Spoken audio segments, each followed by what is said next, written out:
Hello students, in this video I will discuss carbon tetrachloride, freon and about DDT and BHC.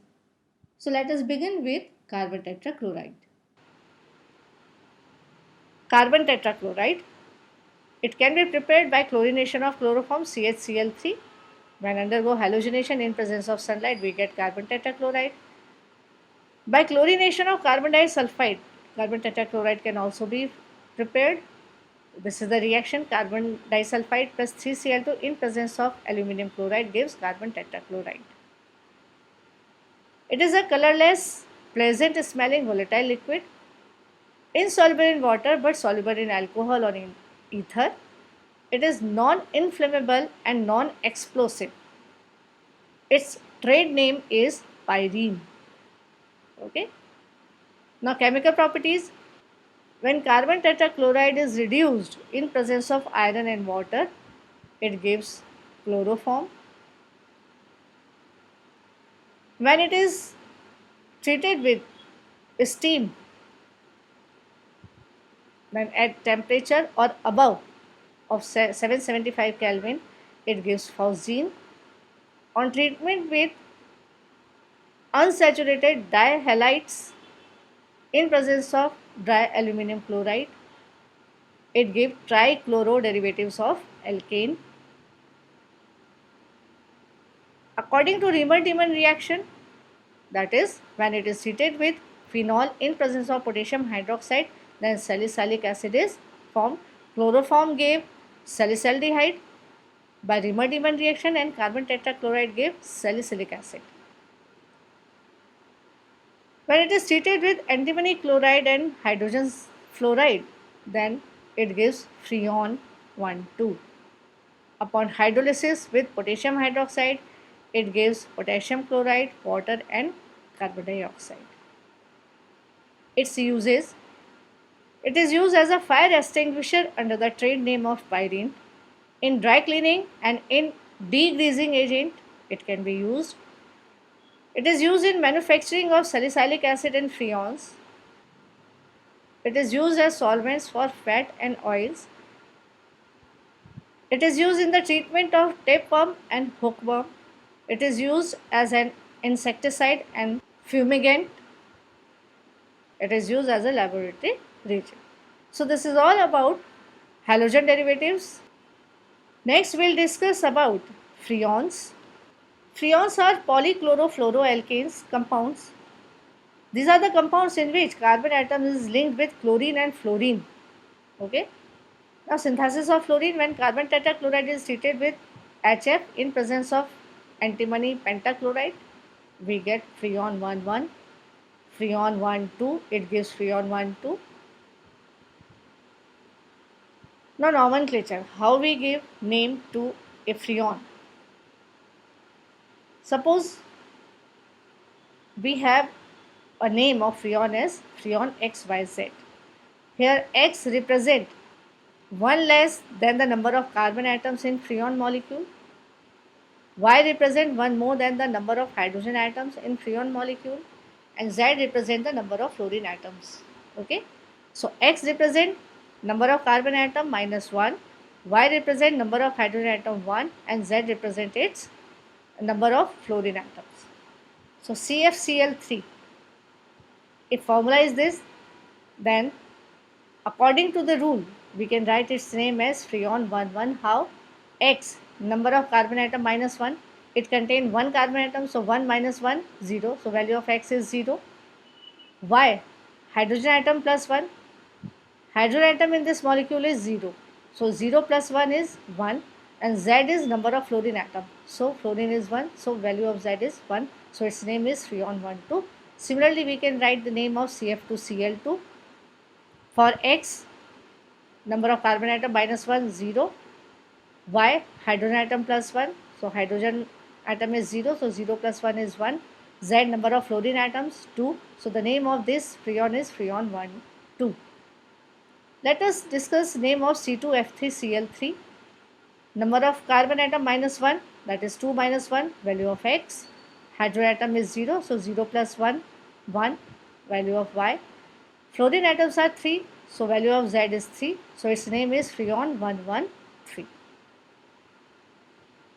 Now properties of Freon. Freons are colorless, odorless, volatile liquids. These are highly inert and stable even at high temperature and high pressure. Freons are used as inert solvent. These are used as refrigerants in refrigerator, air conditioner and cold storages.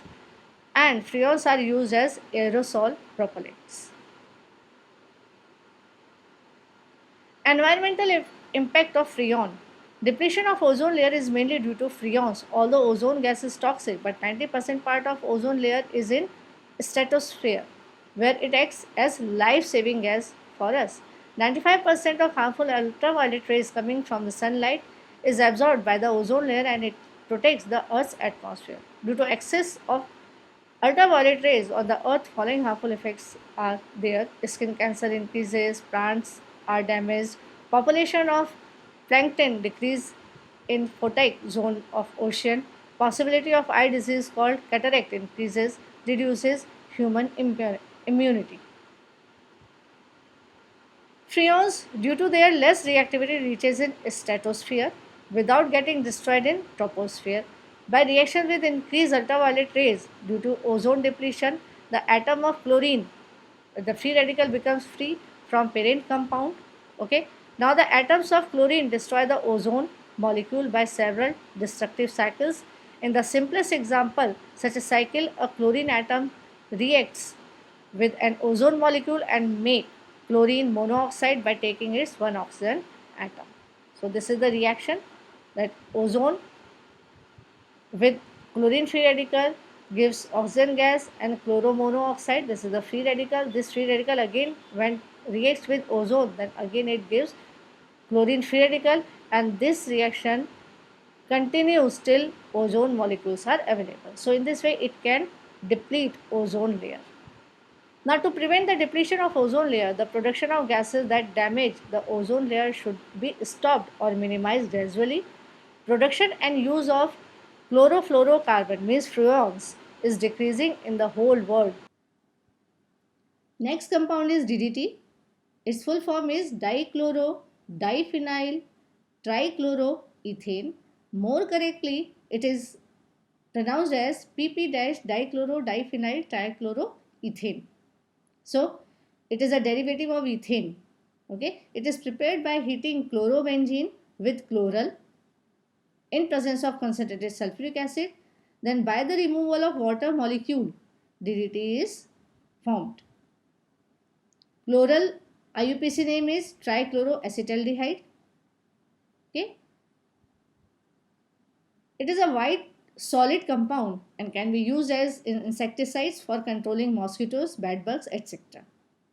Next compound is BHC, benzene hexachloride.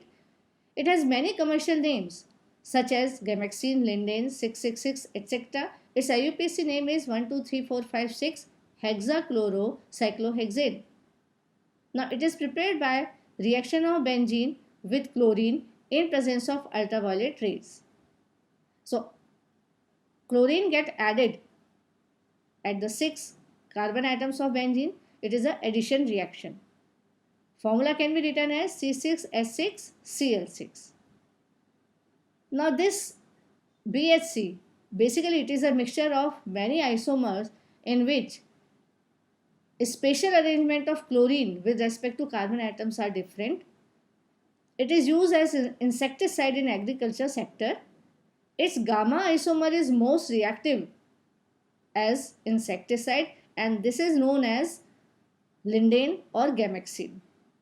Its penetrating power is more in comparison to other isomers due to its relative small size. So gamma isomer is relatively small in size and hence its penetrating power is more. Now environmental impact of DDT and BHC. DDT and BHC both are harmful and toxic substances as they do not decompose easily. When these are used in agriculture field as insecticides for crops, then these chemicals accumulate gradually in soil and water. These chemicals enter in human food chain by means of crops, vegetables, eggs, milk, etc., and cause many diseases. And in the same way, soil can be polluted. Some part of BHC uses enters directly in the soil, and approximately 12 to 30% part evaporates and spreads in the environment, which returns to Earth's surface along with water through rain. From here, it accumulates in the food chain, which is known as bioaccumulation. This is how it harms the living organism. So, we should use these compounds DDT and BHC wisely and carefully. Fourth, nervous system of living organisms is likely to be affected by excess of BHC. So this is all about this video. In this video I have discussed tetrahalogen derivatives of alkane, freon, DDT and BHC. Thank you.